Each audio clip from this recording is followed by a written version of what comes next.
Howdy, everyone, and welcome back from the break. For those of you that don't know me, my name is Keith Nyberg, and I'm thrilled to be your host for this year's Ask the Experts panel.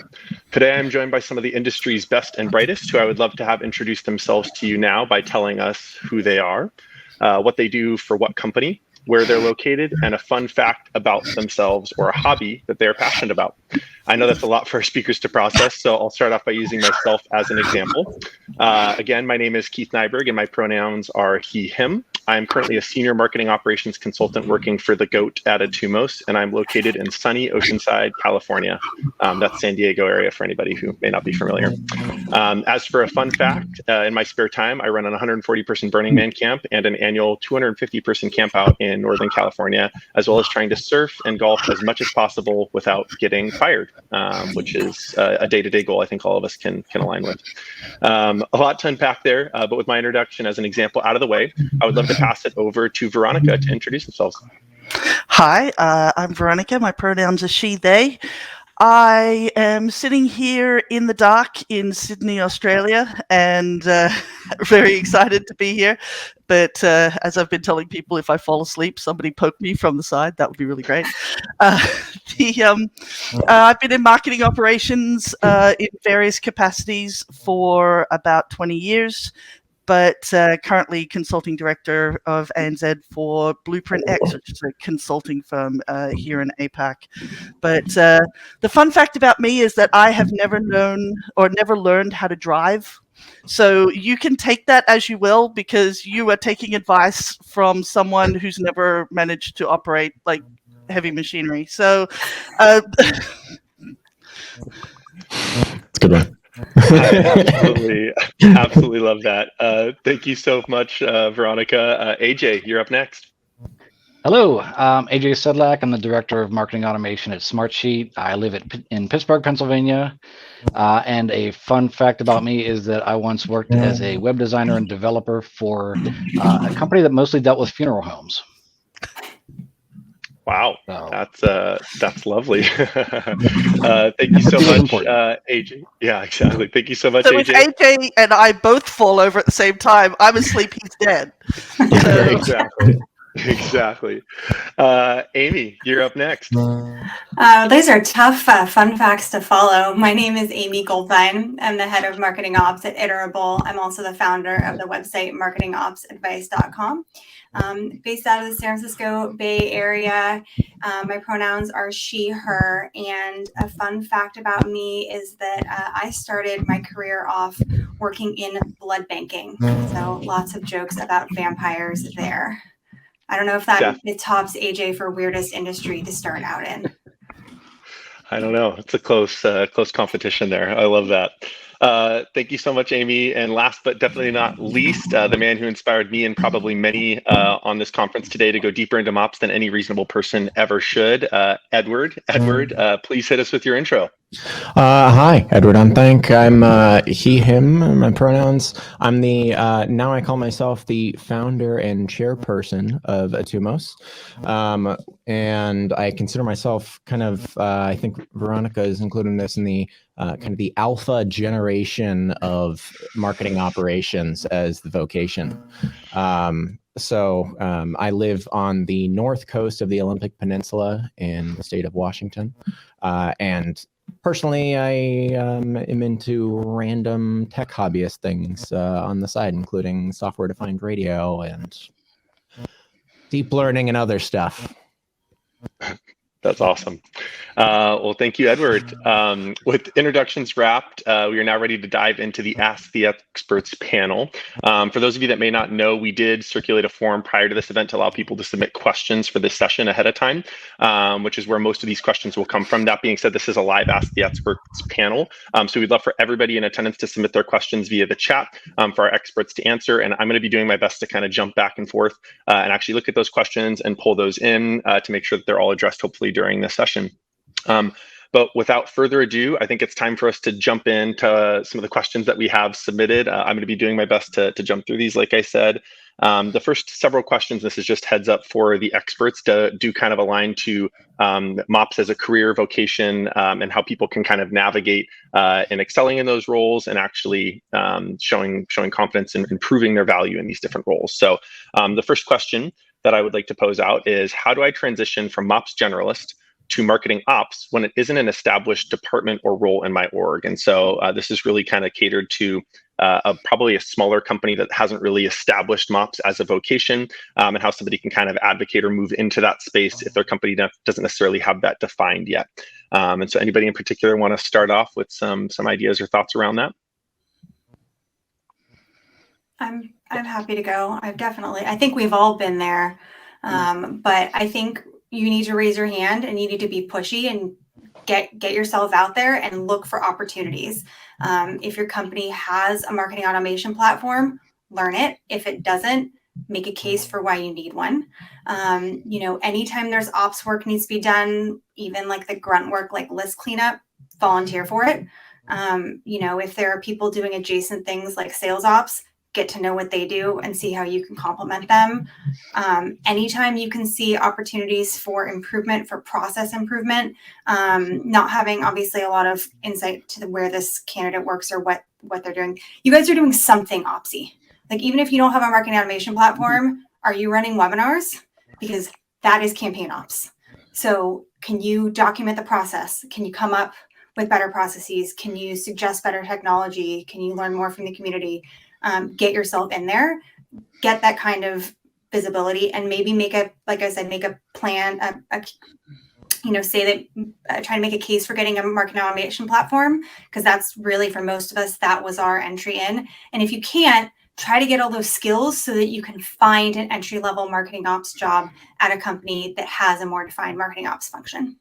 But I'd love to hear what the rest of the panel has to say. Agree with that. The other way that I encourage people to do this is to work back from a job description, and basically look at existing job descriptions that are posted right now of a job that you want. Probably it'd be something like a marketing operations associate is kind of a beginning part of that, and then figure out what their bullet points are, and you endeavor to make sure that you have 3 solid bullet points of experience under those that are at least relevant to it. Nobody's, if you're coming at the bottom, nobody expects you to be an expert. But if you can glean passion into learning and discovering this, that's a lot of what people are hiring for at the moment. Yeah, don't be too precious about what your job title is, to be quite honest. The actual term marketing operations hasn't even taken off in Australia and New Zealand yet. It's called something else. The whole goal here is that you're trying to do specific functions and you're trying to prove this out and prove this kind of value within your organization to carve that space for yourself. I've had to do it in 3 different organizations where basically you've just got to stick up your hand. Just like Amy said, you've got to stick up your hand and take on these things, even if you don't necessarily know that you're going to be great at it. If it's something you want to do, especially in smaller organizations, they really offer a way for you to carve your own space into places where people don't exist. The vast majority of my career has been stepping up into vacancies and stepping up into opportunity. And you really kind of have to do that and make that happen for yourself. Yeah, I think being in an organization that doesn't have a dedicated ops function actually makes this a little bit easier, because like Amy said, there are operations tasks happening. They need to happen. So if you can grab hold of some of those, explore the areas that interest you, then that is a place for you to really carve your niche there. And there's probably not a lot in the way of expectations that you have to live up to. So you kind of get to take on that growth in a pace that works for you and works for the company. And they're probably going to be happy for people to take hold of that. Awesome. Thank you so much for that context, everybody. I do agree with all of you. And I think that's been pivotal in my career also, is just finding work to be done. And ops as a category, like we've all said, is very generic, right? Like there's so many things that we do operationally that don't always involve a CRM or involve a marketing automation platform or even webinar tools that can add a lot of value. And so I think that that's actually a perfect segue into another question that I have on here. The question being, do you feel like MOPS as a practice is going to require more technical skill sets as time goes on? And do you think traditional MOPS pros are at risk of being squeezed out in favor of more technical resources? Not as long as I live and breathe. Love it. I'm here to put a stake in the sand, or whatever the metaphor you want to use, for people who are not technical. I've had a 20-year career and I can't program. I've got basic HTML. I can do a decent webhook if I tried, but there is always a space in marketing operations for strategic business functional people who have good stakeholder engagement, who have all of those special skills that we know get stuff done. Like you do not. I'm going to repeat this over and over and over again. And I'm sorry if you're one of those people on the call who's like, I can't exist here without HTML. I call bull. Like, you can be in this profession and not be a technical genius. You absolutely can. I am 100% living proof of that, and I will say this till the day I die. Like, I challenge people all the time on this. It's just like, I can't exist without knowing how to do an API. Yeah, you can. Like, you really can. What I find is you don't have to do it yourself. You just at least can project manage the technical, and that's as long as, so that I would have two pieces of it. One is you don't have to be the coder yourself, so long as you can very effectively project manage end to end. It doesn't make usually cost in time and skill set intelligence for you to become, everyone to become a hyper developer. And then the other thought that I would have on that is that it's just, we're in marketing operations and we're in operations. So in my opinion, we're just going to ride the wave of whatever the technology is. It doesn't matter what it is. It's our job to run and become the experts at architecting, using, configuring, and rolling out technology. Doesn't matter what that is. If it's going to be something different in 3 years, that's fine. That's fine. It will still be operating, sending emails, automating in-betweens, linking data that's specific to the business functions of marketing and sales. I mean, I actually think that let's be clear here about what technical means. Sorry, AJ. I mean, it's come up in the comments. Let's be clear about what technical actually means. There's, like, you can be technical programmery, you can be technical architecture, you can be technical kind of, like, functionally. There's a lot of different things that being technical actually means. So don't get hung up on programmer. Yeah, I think that there's actually, if anything, more of a trend towards non-technical roles. When you talk about the advent of no-code solutions and the abstracting away of things, I mean, how many people are working in marketing automation that actually don't know how to do HTML because they don't have to, because there are strong template engines built into the marketing automation platforms and all these third-party tools. It takes away a lot of that technical need. There's always going to be a need for technical people. There's always going to be a need for non-technical people, but I think the trend is actually away from a lot of the technical skill set. Well, I think also, like you said, defining what does technical mean, because I'm like Veronica, every time I try to do a webhook, I screw it up. My HTML is basically what I learned like doing MySpace, right? But I think all of us on this panel are all Marketo certified experts or higher. And if you're using a tool like Marketo or any of the, MAPs or ESPs, you're actually coding. Like, when you're building a smart list or a smart campaign in Marketo, you're coding SQL, you're just using a drag and drop editor to do it. So I think a lot of us actually are technical. We're just not the coder technical, but I think also there is a huge need for people who are strategic. And I think, it actually can be hard. Some of us get pigeonholed as being technical and then have to sort of prove, oh no, actually I am strategic. Actually, yes, you should promote me to a people manager, to a department head role. I do set the roadmap, I do set the strategy, and you have to kind of figure out how to grow your career in that direction, if that's what you want to do. But I think that's the great thing about marketing ops is you can go with whichever pillar you want, or you can spread it out. You can be more strategic.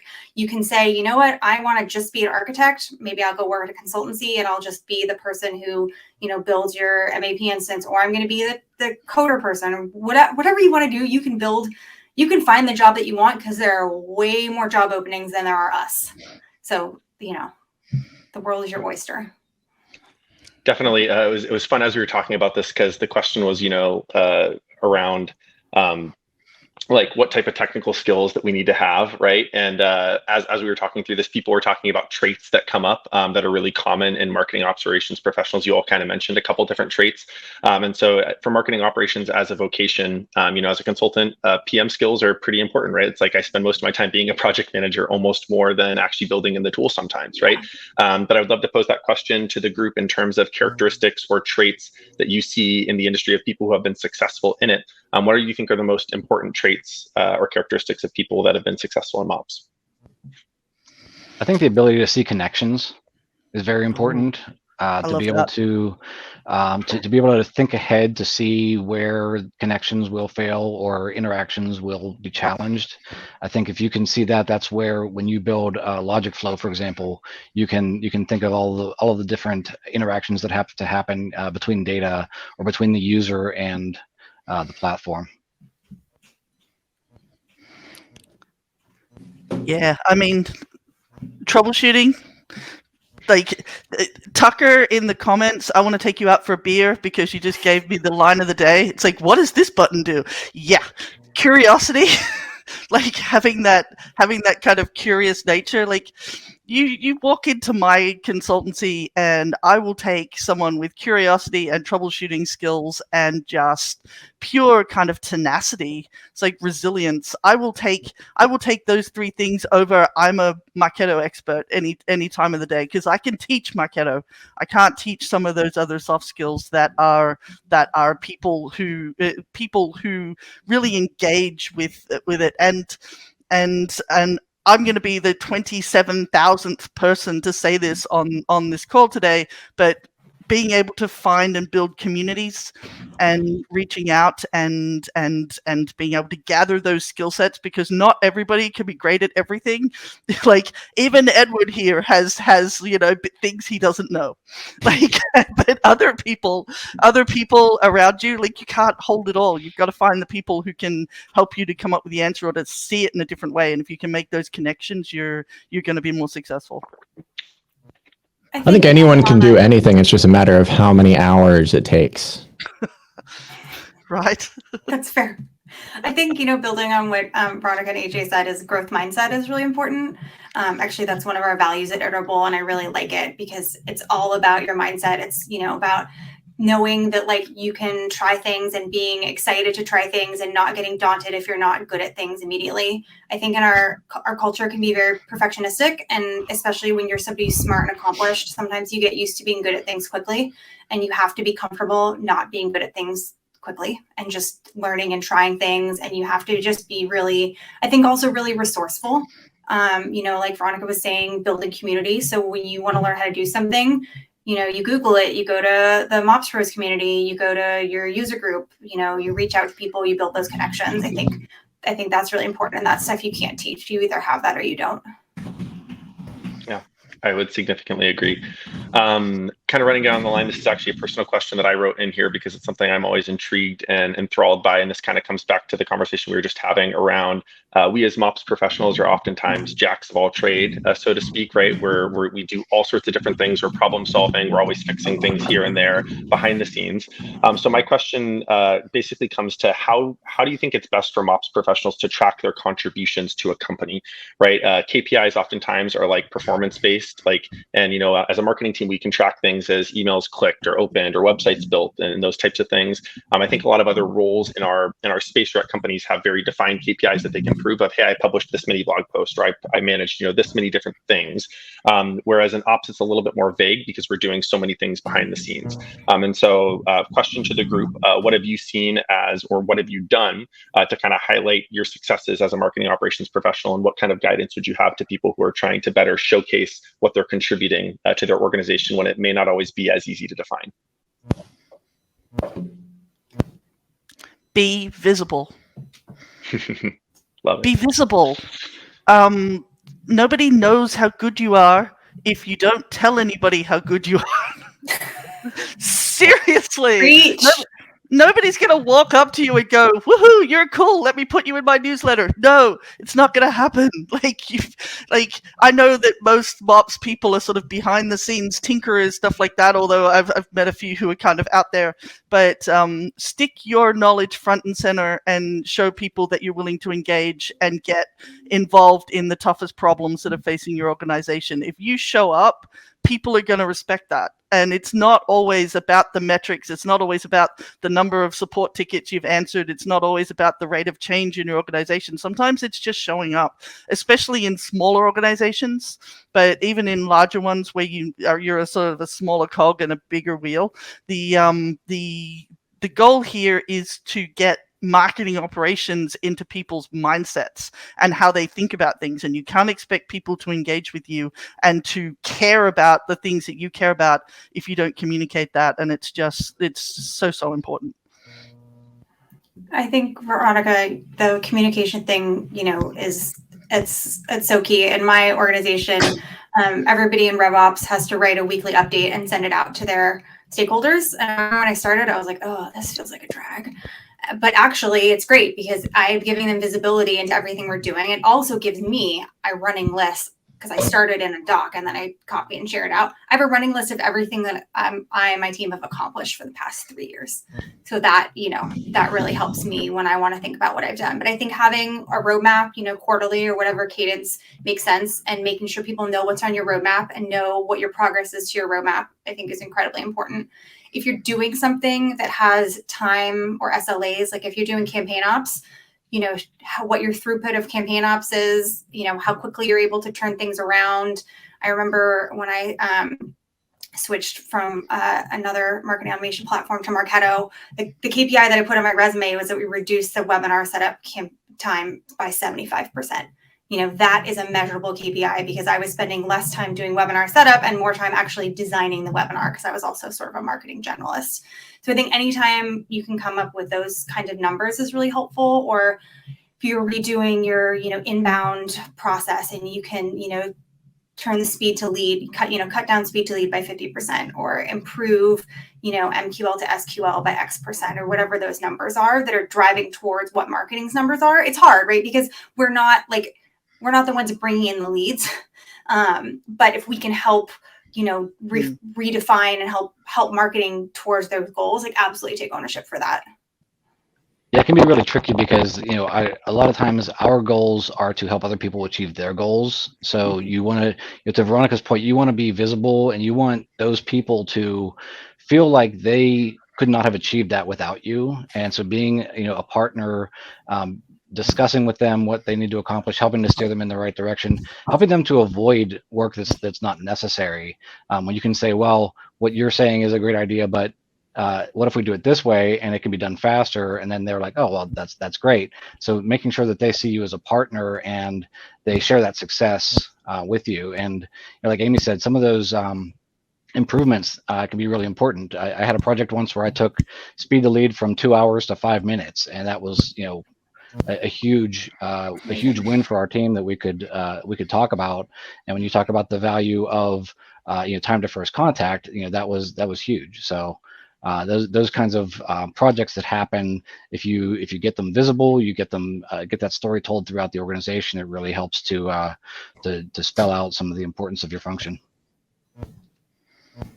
Awesome. Well, I really appreciate the conversation around this topic. I think as we all strive to continue to make MOPS a very viable vocation, it's really important for us to continue to think about best ways that we can, again, report on what we're doing, show the value, and we may not always have tangible ways to do that.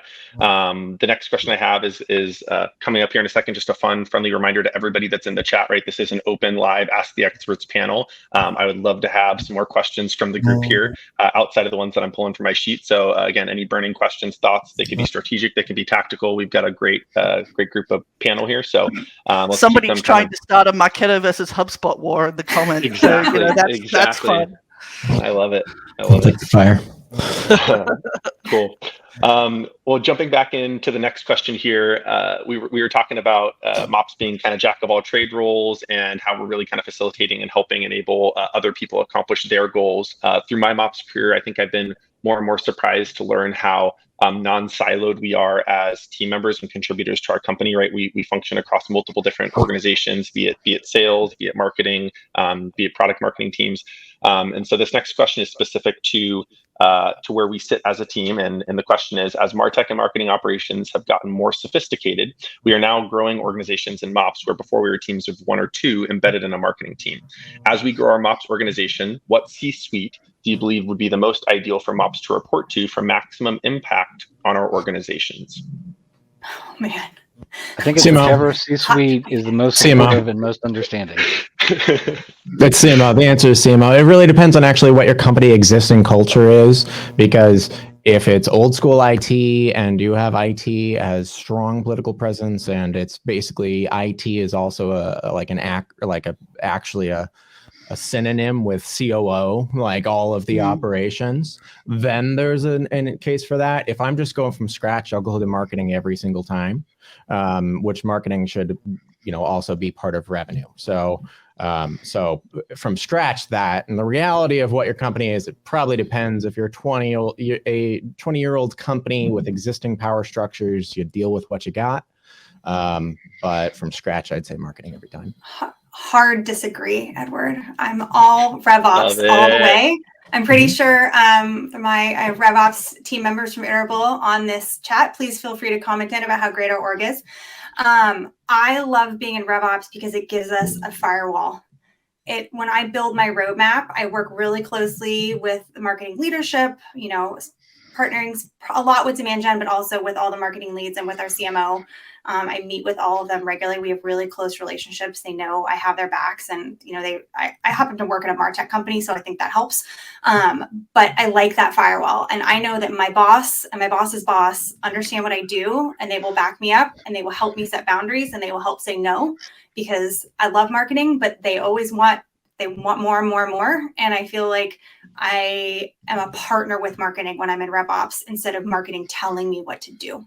And that's worked out really well for me at my current organization. Whereas my last company I reported into demand gen, which I think we can all agree is the worst.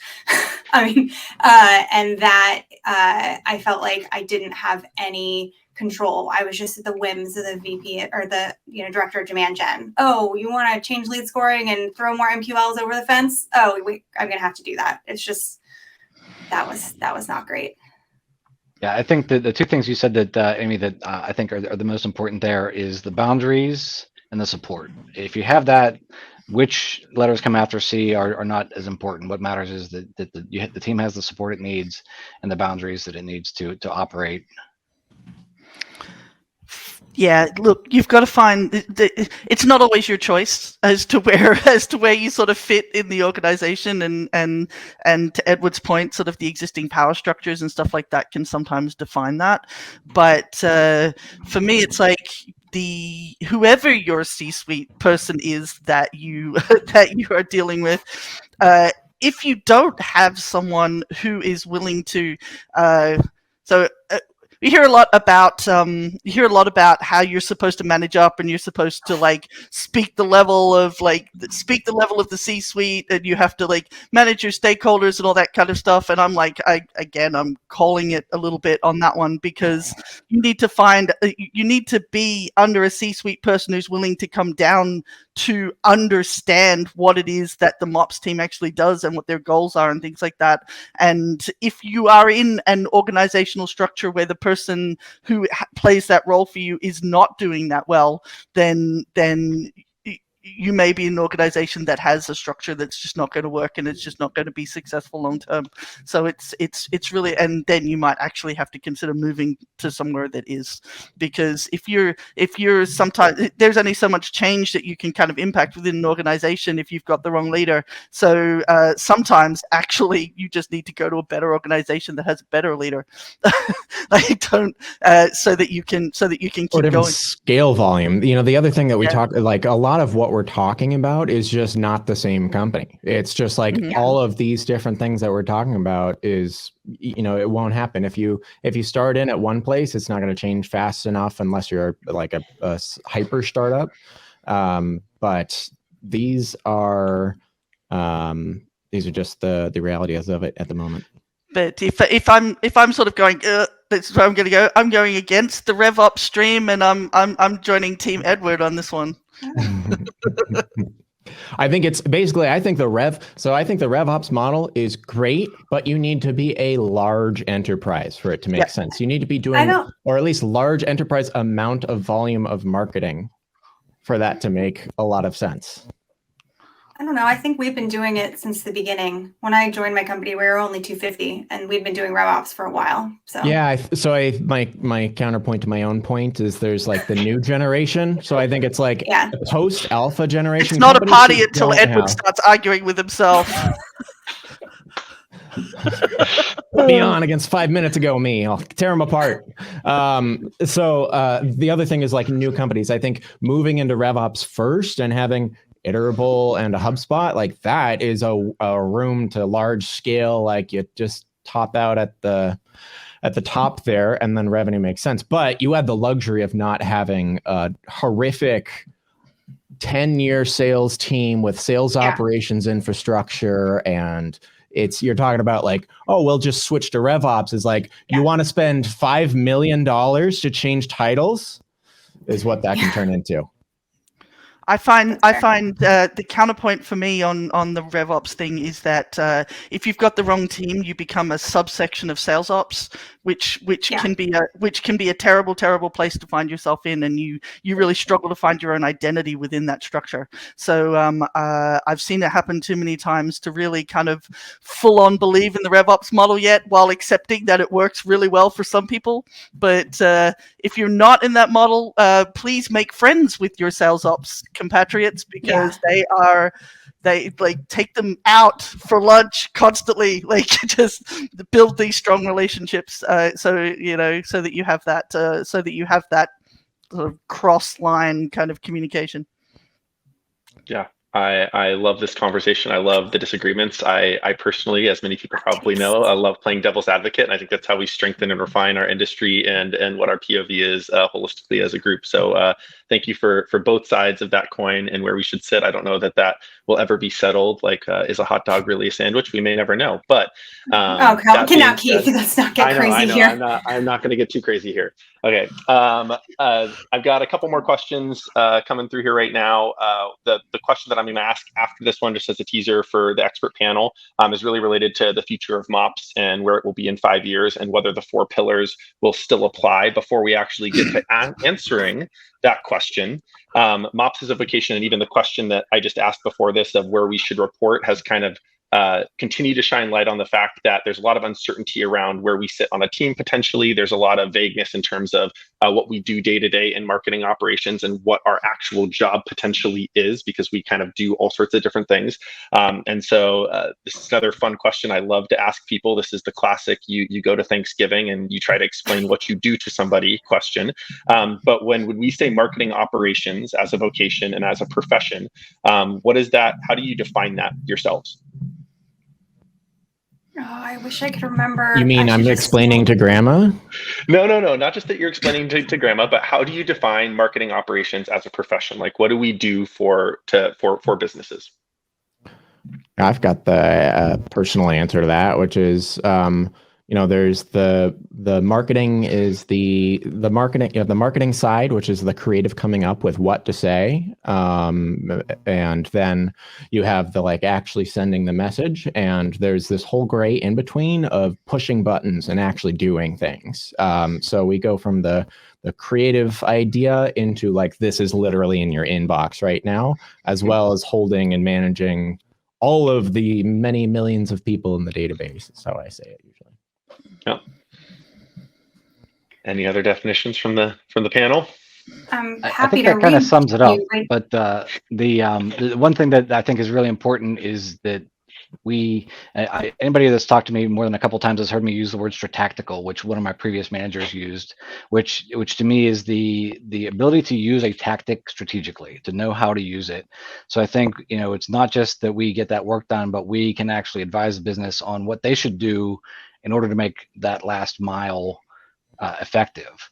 So it's not just do we know how to operate, it's do we know how to advise the business to bring the best work to us. I'm just going to cheat and read directly from my charter that I wrote for my team, which is build the technical foundation and operational strategy for the marketing team to drive revenue through our systems, processes, and tools. That's how I'd say it in one sentence. And then if somebody wanted to learn more, I could talk about the 4 pillars for 5 hours, which I will not at this point. Highly recommend watching Edward's keynote from, I think it was the first MOPSCon that talked about the 4 pillars. Yeah.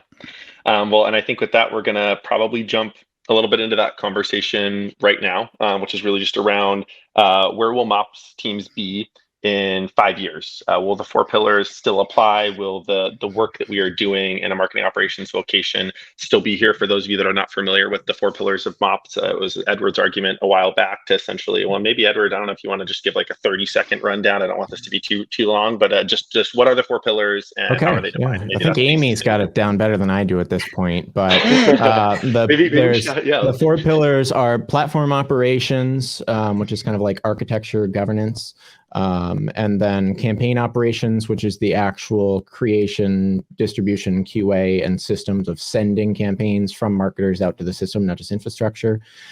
Marketing intelligence operations is both analytics as well as more of the prescriptive data science. Although in reality, when we just talk about MyOps right now, in reality, it's like 95% analyst and 5% data science. But I think that'll change in the future. And then the last one is development marketing operations. And that is to say all the kind of custom coding, front end, custom coding integrations, and custom back end applications. That's the summary of how it's been. Awesome. So that is what the 4 pillars of MOPS allude to, right? And so back to the initial question, where will marketing operations teams be 5 years from now? And will these 4 pillars of how we kind of define teams and the structure and what we do as subcomponents to a larger team still apply? Whoever wants to start on this one. I'll jump in then. So the main things that I've been thinking about this and thinking about it here has been the primary things is I think as I've tried to like sit with the pillars and everything else, I think the primary difference and the one that's not alike is DevMops, which is I think primary to say it's like how you do it as opposed to what it does. So platform operations and campaign operations and marketing intelligence operations, I think are 3 very long-term future going to happen. And then I think DevMops is absolutely required right now. And I think also always will be in the future, but I'm thinking that we'll be moving away and more towards low code where the development marketing operations, basically just bridging the gap between functionality that should exist right now, but doesn't exist right now in the tool. So hopefully the marketing technology will improve in quality and we'll have less and less of reliance on having to fill the gap between what we want it to do and what it actually does, which is usually just in DevMops. And then the other thing that I would say is marketing intelligence operations, I think is going to be right now, as I say, it's 95% analysts. I think that is we're just waiting.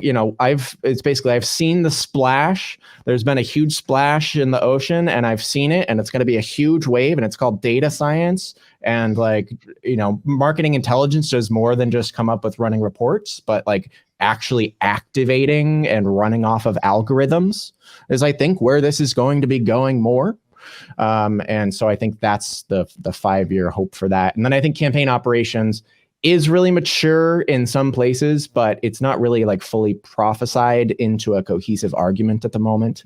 But that's things like how do you do global campaign operations and what are the individual teams? How do you do global plus multi-product? How do you do global plus multi-brand and then multi-product campaign operations when you're talking about multiple systems, everything else like that. So campaign operations, I think we'll see it mature.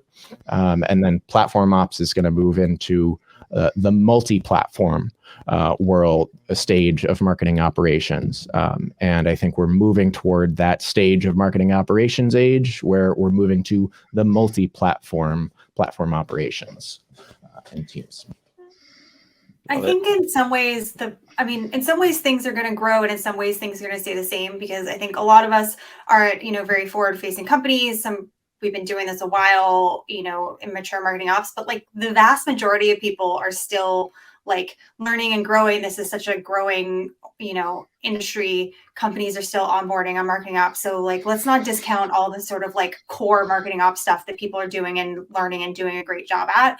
I think the thing that is becoming bigger and bigger is those like low code, no code platforms, you know, the Workatos and the Trays of the world, because I think they're allowing us to get around like limitations of native integrations, allowing us to do really cool things. Like Veronica said, you don't really have to be a developer. It can help to like have a developer or do a little bit, but like you don't have to be a Sandy. You know, you don't have to be a Jet. If I can use Workato, anyone can use Workato. Yeah. Yeah.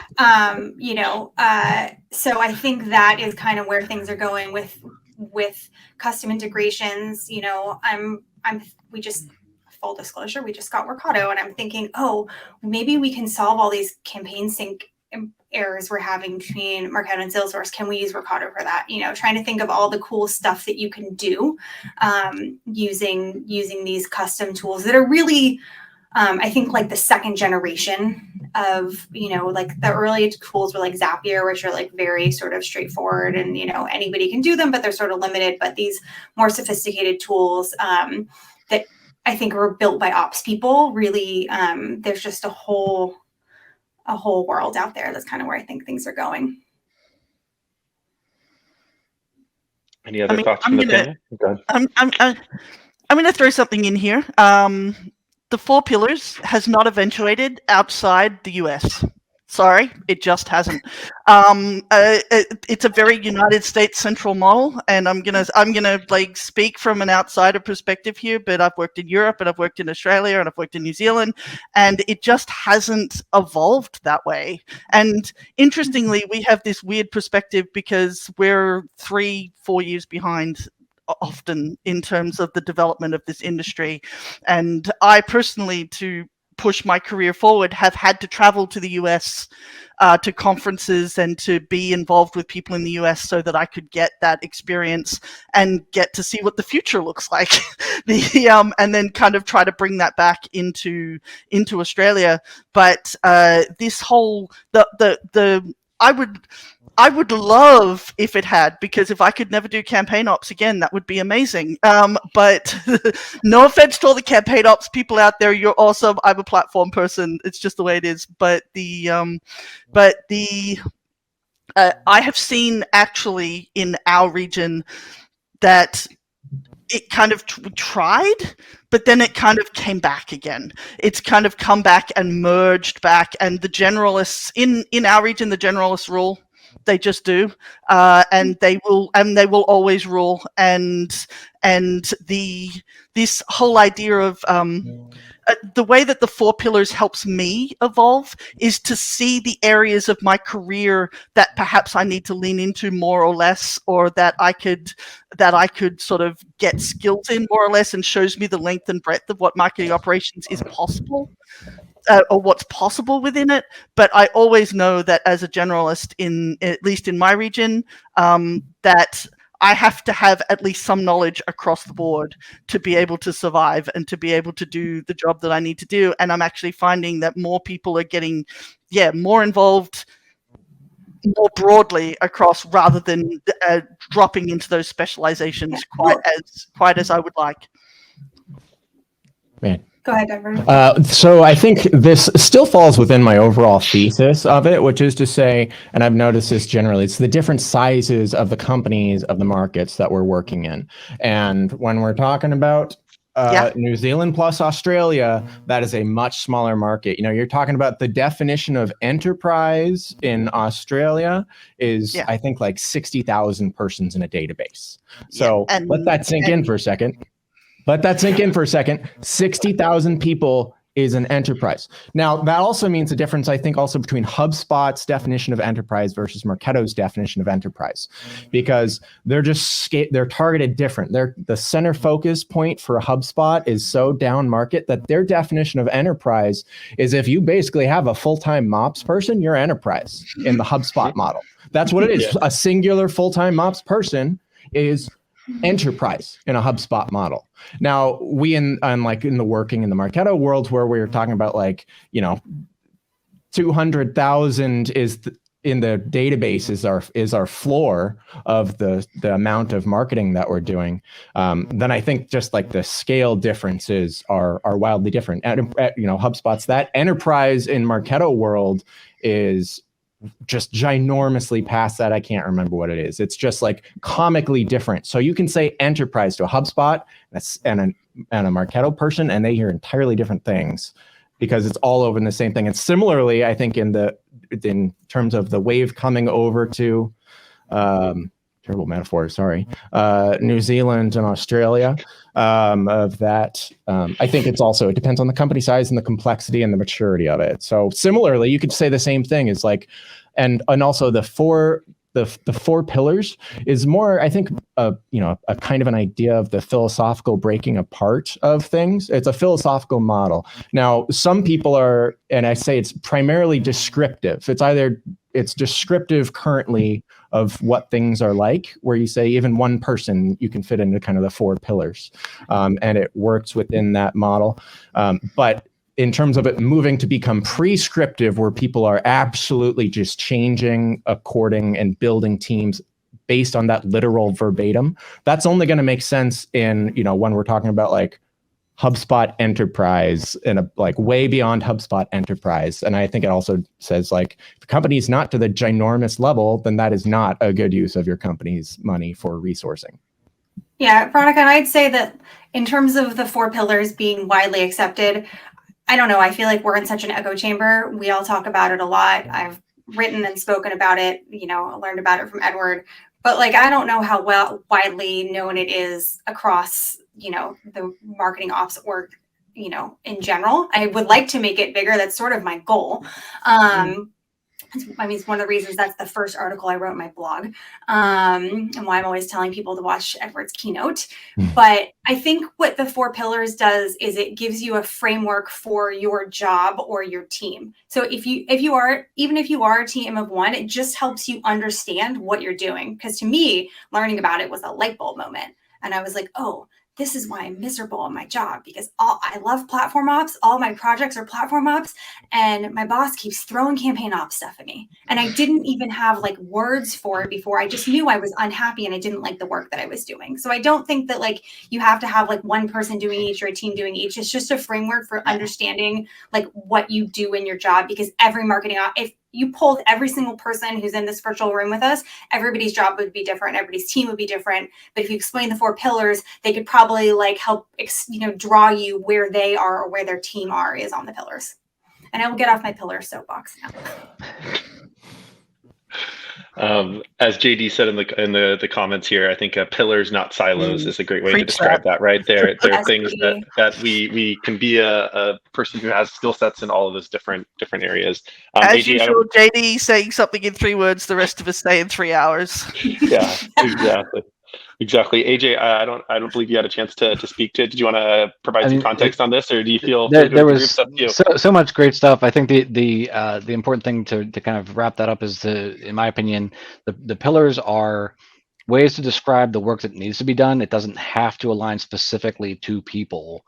It just means this is the work that can be done. Some of this stuff, especially in less mature organizations, maybe they're not really reporting. Maybe they're not doing much in ways of development. But these are the areas that you should aspire to, and you should have coverage in one way or another, whether there are people specifically in there or not. I had a previous team that was generalist, and then we started to see some natural evolution where certain people wanted to take on certain types of work and other people wanted to do other types of work.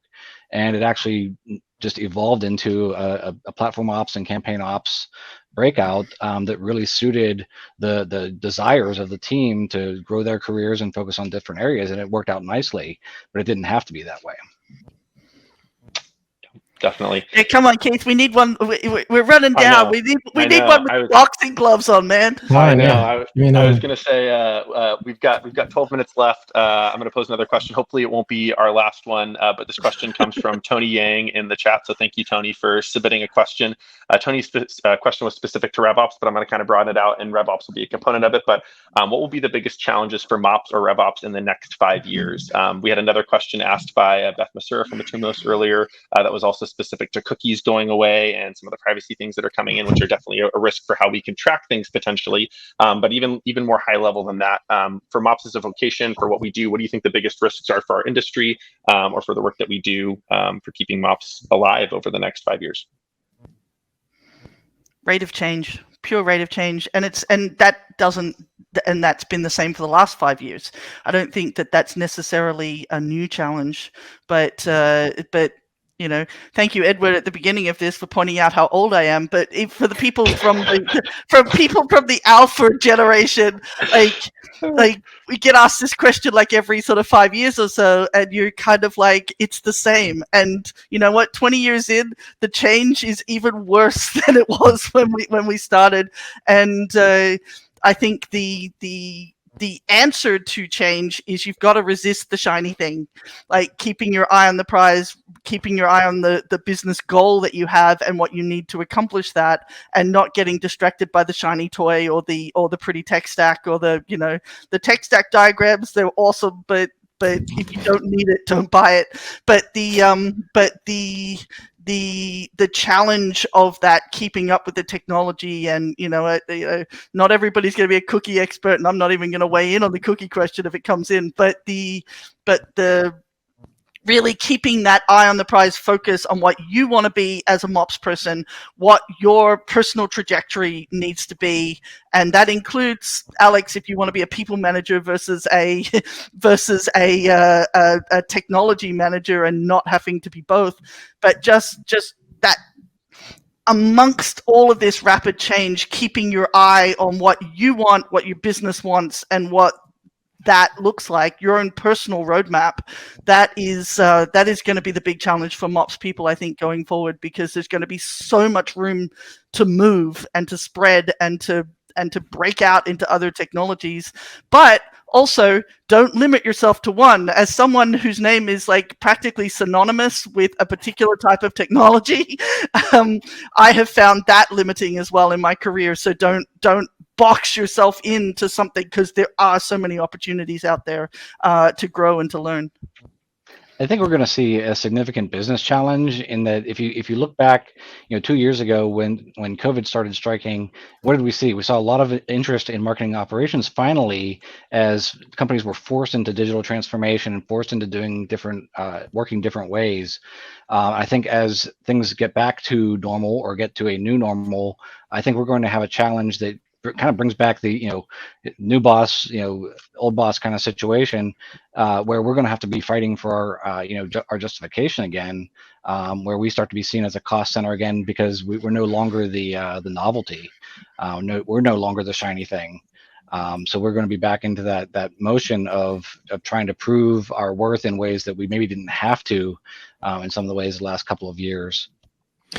I would say I personally could turn that cataclysmic, but I think in reality, I think of marketing operations like we're a production factory, right? So it's like we have ins and we have outs. Things come in, things go out.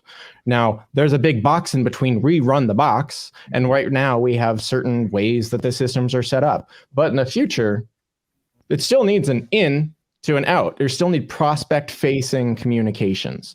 And so however that happens, if I think that can still viably be called marketing operations in the future, I think there is I think the ideal investor VC view in this kind of area is that marketing operations just entirely decentralized, and it becomes easy enough for marketers to use. I still don't think that's going to make.